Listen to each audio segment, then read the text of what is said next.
Hi everyone, welcome to EduChemy and today we are going to start a very new initiative called UPSC CSC Masterclass Program for Prelims and Mains. ये बिल्कुल free initiative होगा आपके लिए और ये initiative को हमने start किया है कि आप अपने यूपीएससी प्रिपरेशन को डेली ट्रैक कर सकें और ये देख सके कि आप किस डायरेक्शन में जा रहे हैं। इसके अंदर we will cover some prelims related question जो काफी एग्जाम रेलिवेंट रहेगा और इसके अलावा हमारे जो मेंस इनिशिएटिव है उसमें हम लोग डेली आपको एक क्वेश्चन दिया करेंगे जिसको आपको समझना है और उसके बाद आपको उसको अटेम्प्ट करना है, उसका आंसर लिखिए और जो है आप उस आंसर को सबमिट कर सकते हैं जिसको इवैल्यूएट किया जाएगा बाय आवर डेडिकेटेड मेंटर्स। अब आपको करना है क्या है कि आपको हमारा वेबसाइट विजिट करना है educhemy.com। वहां पर जाके आप इस पूरे इनिशिएटिव को फ्री ऑफ कॉस्ट सब्सक्राइब कर सकते हैं, आप इसके एक मेंबर बन सकते हैं और उसके बाद जितने भी फीचर्स हैं इसको आप उसको एक्सेस कर सकते हैं। ठीक है, तो do visit the website. So today we are going to see some questions, objective questions, prelims related questions, and it is basically based on economy. First we will read out the question for you. You have to attempt the question on your own and then we will discuss about the right answer and also the information that was required to answer that question. So let's start without wasting any time. The first question is, consider the following statements. Both wholesale price index and consumer price index capture the changes in the prices of goods and services. ठीक है, statement 1 ये है।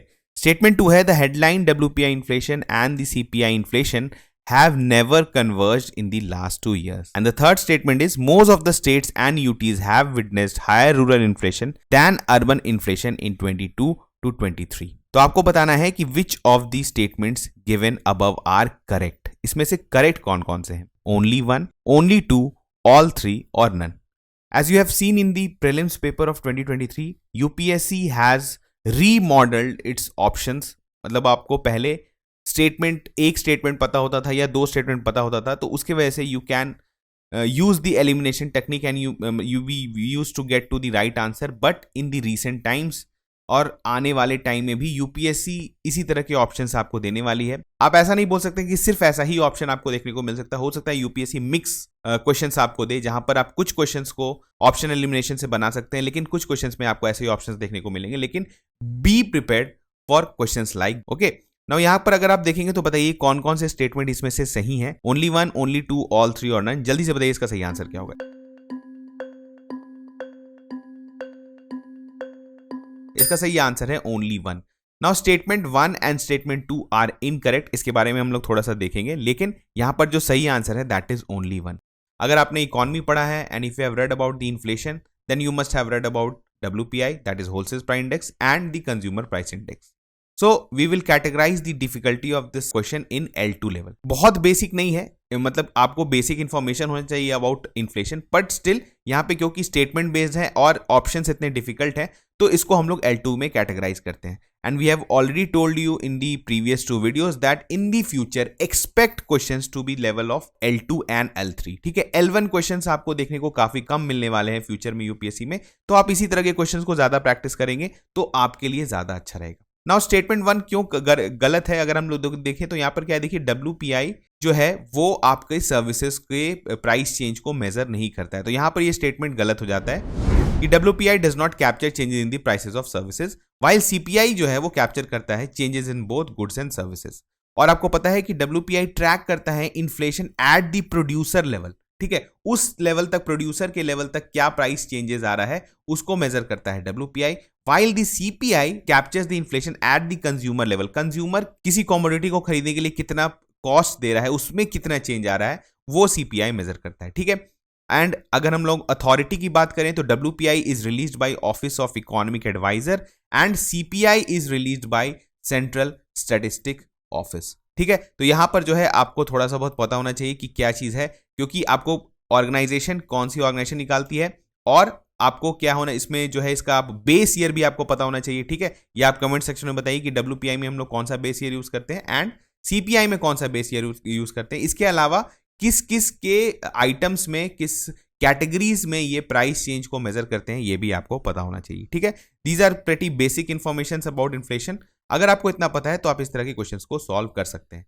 Now moving on to the second statement, वो भी गलत है क्योंकि after global commodity prices जो है, जो क्या बोल सकते हैं इंक्लूडिंग क्रूड ऑयल और जो है दूसरे जो थे कमोडिटीज, उनके प्राइसेस में सॉफ्टनिंग देखने को मिला है। ठीक है, जिसके वजह से क्या हुआ है कि आपका WPI जो है वो फॉल किया है। अगर आप देखेंगे cooling in inflation of commodity such as crude oil, aluminium, cotton led to lower WPI, ठीक है, WPI घटा है। वहीं अगर हम लोग CPI की बात करें तो सर्विसेज के प्राइस में इंक्रीज हुआ है, तो WPI घटा है और CPI इंक्रीज हुआ है, तो इनके बीच में एक कन्वर्जेंस दिखा है जिसके वजह से ये ऑलमोस्ट सेम हो गए थे, ठीक है, कब, नवंबर 2022 में। तो ये स्टेटमेंट बोलना कि the headline WPI inflation and the CPI inflation have never converge in the last 2 years, this is a wrong statement, ठीक है। जब भी आपको ऐसा स्टेटमेंट देखने को मिले हैज, हैव, नेवर, तो आप थोड़ा सा कॉशियस तो हो ही जाते हैं, आपको ध्यान में रहना चाहिए। और मैंने ऑलरेडी जो है आपको पता होगा, इवन इकोनॉमी में आपने पढ़ा होगा कि अगर आपको ट्रेंड्स बहुत पते होने चाहिए, चाहे वो GDP ग्रोथ का हो, इन्फ्लेशन का हो, इसका आपको पता है इकोनॉमिक सर्वे में सारा ट्रेंड्स दिया हुआ रहता है,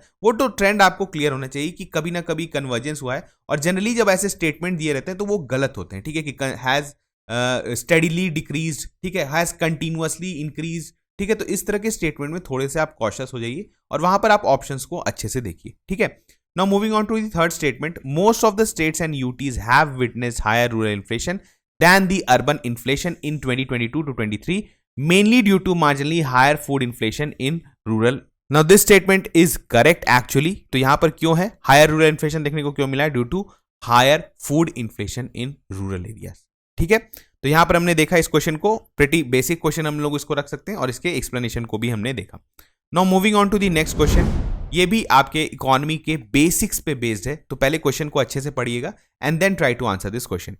now the first statement is gross value added, जिसको हम लोग GVA बोलते हैं, is a measure of contribution to GDP made by an individual producer, industry और sector. The second, at present GDP in India is calculated at factor cost while GVA is calculated at market price. The third statement is the Indian economy has become the 5th largest in the world in terms of nominal GDP. यहाँ पे कुछ statement दिए हुए हैं, आपको बताना है कि इसमें से सही कौन कौन से हैं, ओनली 1, ओनली 2, ऑल 3 और नन ऑफ देम। तो जल्दी से बताइए इसका सही आंसर क्या होगा।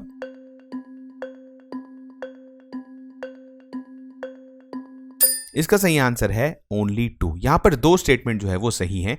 कौन कौन से हैं जल्दी से बताइए, आपको देख के बताना है कि यहां पर statement 1 and statement 3 are absolutely correct और बहुत बेसिक है। अगर आपने GDP कैलकुलेशन मेथड पढ़ा होगा, आपको पता है डिफरेंट मेथड से हम लोग कैलकुलेट करते हैं, ठीक है, तो वहां पर आपको ये बेसिक्स टर्म जैसे कि ग्रॉस वैल्यू एडेड क्या होता है, GDP एट नॉमिनल प्राइस क्या होता है, ठीक है, एट मार्केट प्राइस क्या होता है, इसके बारे में आपको बेसिक इंफॉर्मेशन रहता है। चलिए हम लोग देखते हैं। Now first we will categorise the difficulty of this question, तो इसको भी हम लोग L2 में ही रखेंगे क्योंकि ये बहुत बेसिक्स है। GDP अगर आपने इकोनॉमी पढ़ा होगा तो सबसे पहला टॉपिक आप GDP ही पढ़ते हैं, तो इसके बारे में आपको ये बेसिक्स क्लियर होने चाहिए थे। और इस तरह के क्वेश्चंस अगर एग्जाम में आते हैं तो आपसे एक्सपेक्टेशन रहता है कि ये क्वेश्चन आप सही करें तभी जाके आप क्वालिफाई करेंगे, ठीक है। नाउ स्टेटमेंट 1 इज करेक्ट क्योंकि ग्रॉस वैल्यू एडेड जो होता है is defined as the value of output minus the value of intermediate consumption. आपको पता है इंटरमीडिएट जो कंजम्पशन जो मतलब जो कॉस्ट लगता है उसको हम लोग माइनस कर देते हैं, तो उसे क्या होता है कि बेसिकली डबल काउंटिंग को अवॉइड करने के लिए, और इससे हमें क्या मिल जाता है, gross value added. And it is a measure of contribution to GDP made by individual producers, industry और सेक्टर, और उसको हम लोग जब टोटल ऐड करते हैं तो हमें जो है पूरे कंट्री इकोनॉमी का GVA पता चलता है। Now GVA data is crucial to understand how the various sectors of the real economy are performing. ये भी बताता है कि किस सेक्टर में कितना वैल्यू एडिशन हो रहा है, कितना उनका आउटपुट हो रहा है, इसके बारे में हमें इंफॉर्मेशन पता चलता है। Now statement 2 is not correct. Statement 2 गलत क्यों है बताइए। At present in India GDP is calculated at factor cost while GVA is calculated, this is wrong statement, बिल्कुल गलत है ये। क्यों, देखिए, क्योंकि at present GDP in India is calculated at market price not factor cost. ये पता है आपको, जो है चेंज किया गया था रिवीजन 2015 में आपको हमारे GDP कैलकुलेशन को, और इसको जो है द CSO जो है replaced GDP at factor cost with GVA at basic price, ठीक है। तो यहां पर जो है इसको हम लोग देखेंगे कि व्हाट इज बेसिक प्राइस को भी समझेंगे, और GDP एट मार्केट प्राइस को ही हम लोग नॉमिनल GDP बोलते हैं, जिसको हम लोग एक्चुअली हर चीज के लिए यूज करते हैं, ठीक है। तो ये बहुत इंपॉर्टेंट है कि करंटली हम लोग जो GDP देखते हैं that is GDP at market price, ठीक है। अगर हम लोग देखें तो GVA at gross value added at basic price क्या हुआ, सबसे पहले आप जब कॉस्ट निकालते हैं, एक इंडस्ट्री ने जितना वैल्यू एडिशन किया है, टोटल वैल्यू एडिशन किया है माइनस द इंटरमीडिएट प्रोडक्शन, तो हमें मिलता है GVA एट फैक्टर कॉस्ट, ठीक है। मतलब जो एक्चुअली आपको पैसा लगा, ठीक है, जितना फैक्टर जो इनपुट्स आपने डाला उस पर हम लोग GVA कैलकुलेट कर लेते हैं। उसके बाद हम लोग क्या करते हैं कि प्रोडक्शन टैक्सेस जोड़ देते हैं। Now production tax is very different from product taxes. यहां पर आपको ये क्लैरिटी होना बहुत जरूरी है कि production tax is different from product taxes and production subsidy is different from product subsidies.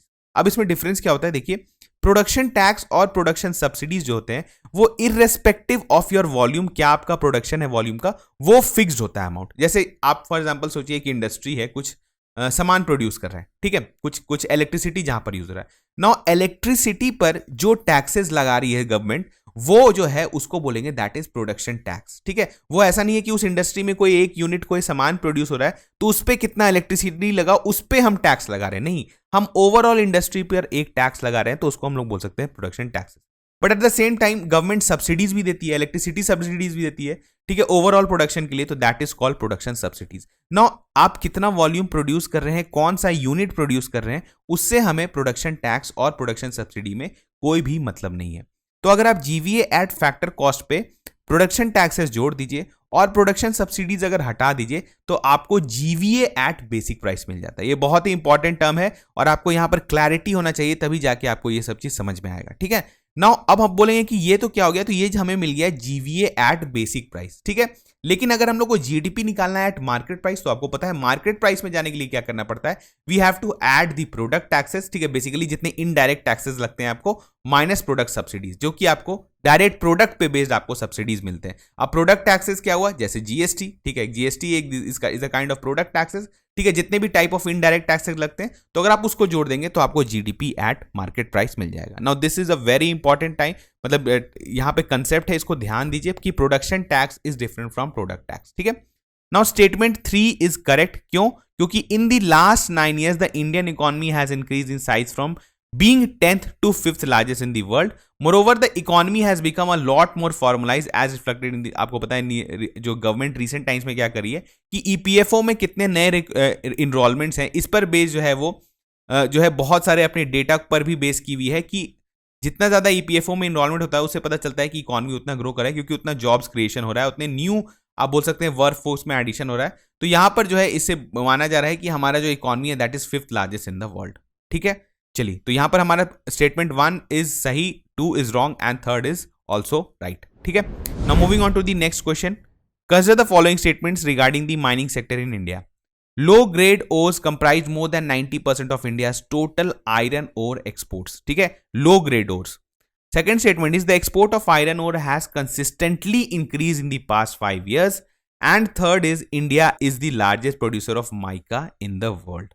ठीक है, तो आपको बताना है कि which of the statements given above is are correct. ठीक है, यहां अगेन देखिए इसी तरह के आपको ऑप्शंस देखने को मिलेंगे, only 1, only 2, all 3 और none. जल्दी से बताइए इसका सही आंसर क्या होगा।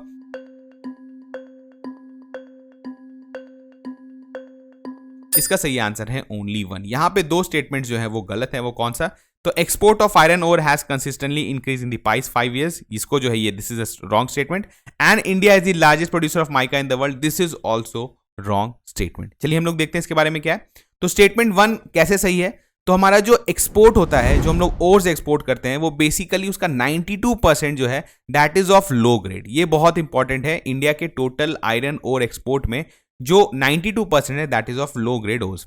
India is a net exporter है वो आयरन और जिंक ओर्स का। On the other hand it is a net importer of bauxite manganese ore, copper ore, lead ore, zinc ore and magnesite, apatite, rock phosphorite, इस तरह के जो है ores का जो है इंपोर्ट करती है इंडिया। ठीक है, इसके अलावा क्या है कि आपको पता है कि इंडिया के पास expensive set of mineral resources और रिजर्व्स है, लेकिन यहां पर आपको पता है कि यहां पर जो उसमें जो एक्सप्लोरेशन में जो इन्वेस्टमेंट्स लगते हैं, ठीक है, इन्वेस्टर्स उनका कमी है, जिसके वजह से हमारे यहाँ एक्सप्लोरेशन जो है वो फुल पोटेंशियल में नहीं हो पाता है। ठीक है, तो यहां पर अगर आप बोलेंगे तो इंडिया इज सेल्फ सफिशिएंट, बहुत सारे मिनरल्स में सेल्फ सफिशिएंट है, लेकिन कुछ में हमारे पास डेफिशिएंसी है, जैसे कि आप बोल सकते हैं मैग्नेसाइट, मैंगनीज और कॉपर और लेड और, तो इसके लिए हम लोग जो है इंपोर्ट करते हैं। ठीक है, now statement 2 is not correct, क्योंकि India is likely to export about 20 million tons of iron ore in 2022 down from 26.3 million. मतलब जो है ये 22-23 में जो है इंडिया करीबन 20 million ton iron ore export करने वाला है, जबकि इसके पहले वाले साल में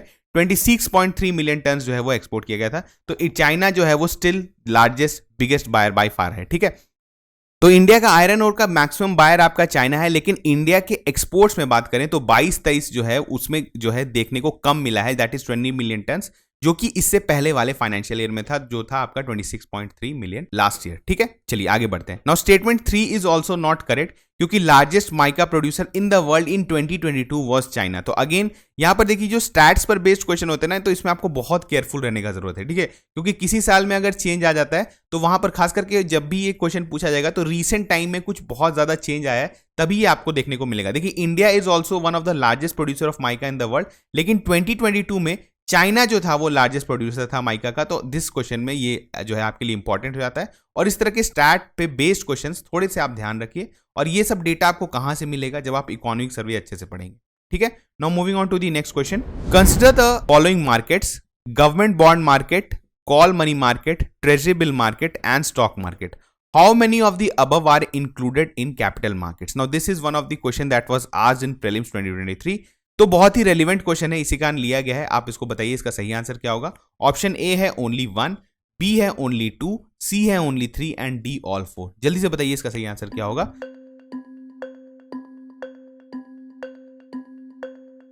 तो इसका सही आंसर है ओनली 2। जल्दी से बताइए इसमें कौन से मनी मार्केट के आपके कंपोनेंट्स हैं। तो call money market and treasury bill market.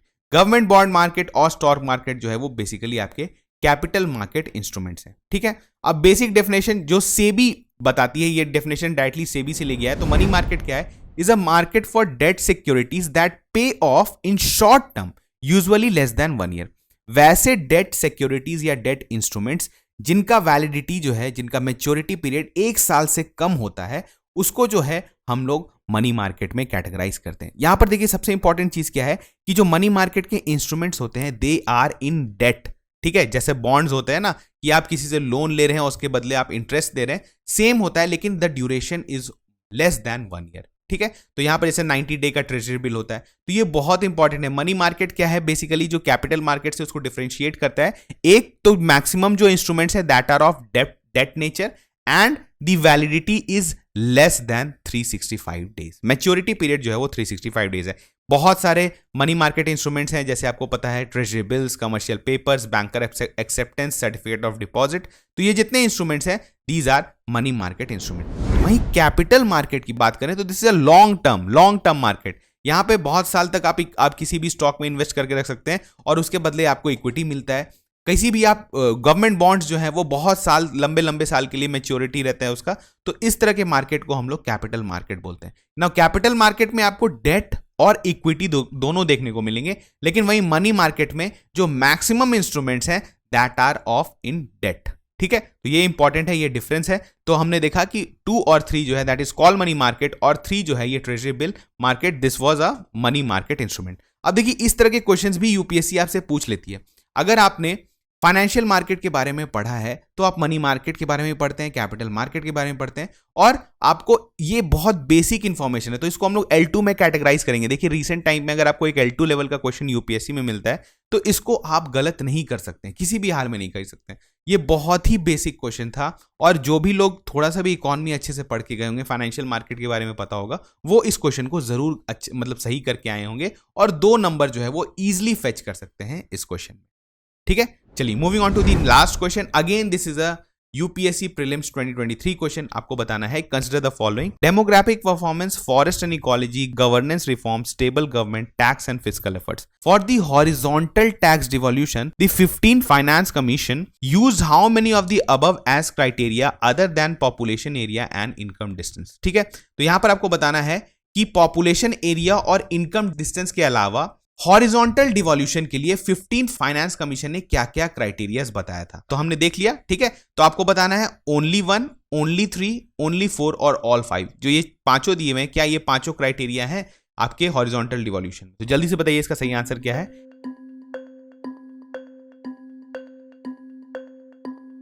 इसका सही आंसर है ओनली 3। कौन कौन से?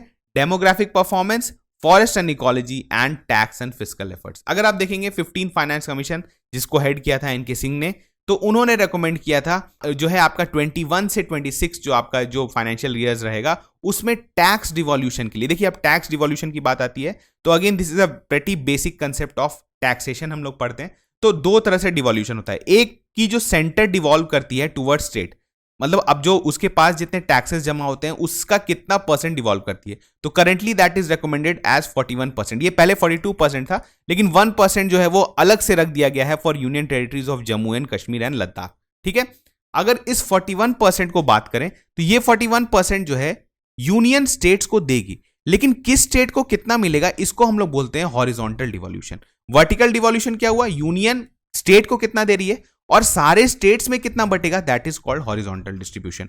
हॉरिजॉन्टल डिवोल्यूशन अगर हम लोग बोले तो हॉरिजॉन्टल डिस्ट्रीब्यूशन की बात करें या डिवोल्यूशन की बात करें तो यहां पर कैसे क्राइटेरिया रखा गया है, यहां पर आपको वेट असाइन किया गया है। वेट कैसे, देखिए इनकम डिस्टेंस। इनकम डिस्टेंस क्या हुआ कि उस स्टेट का जीएसडीपी, ठीक है, gross state domestic product per capita count किया जाएगा और जो हाईएस्ट जो स्टेट है उससे कितना डिफरेंस है इसको देखा जाएगा। तो जनरली जो पुअर परफॉर्मिंग स्टेट्स होते हैं जिनका जीएसडीपी बहुत कम होता है पर कैपिटा, उनको मैक्सिमम शेयर ऑफ टैक्स मिलता है और उसका वेटेज कितना है 45%। मतलब उनको इसको जो भी ये जो उनका क्राइटेरिया है, अगर जिस स्टेट का थोड़ा ज्यादा है तो इसको बहुत ज्यादा वेटेज मिलता है 45% का। तो इसके वजह से इनको थोड़ा सा टैक्स आप बोल सकते हैं रेवेन्यू ज्यादा मिलेगा, क्योंकि इनको डेवलपमेंट का ज्यादा जरूरत है और इनके पास खुद का बहुत सारा टैक्सेस नहीं है। इसी कारण सेंटर जो है वो ज्यादा इनको जो है रेवेन्यू पहुंचाती है। इसके अलावा जो डेवलप्ड स्टेट है उनके पास ऑलरेडी स्टेट टैक्सेस इतना ज्यादा रहते हैं कि उनके पास एनएफ रेवेन्यू रहता है कि वो अपने स्टेट्स को चला सकते हैं। ठीक है, दूसरा क्या है, एरिया की बात। एरिया कितना है आपका स्टेट में,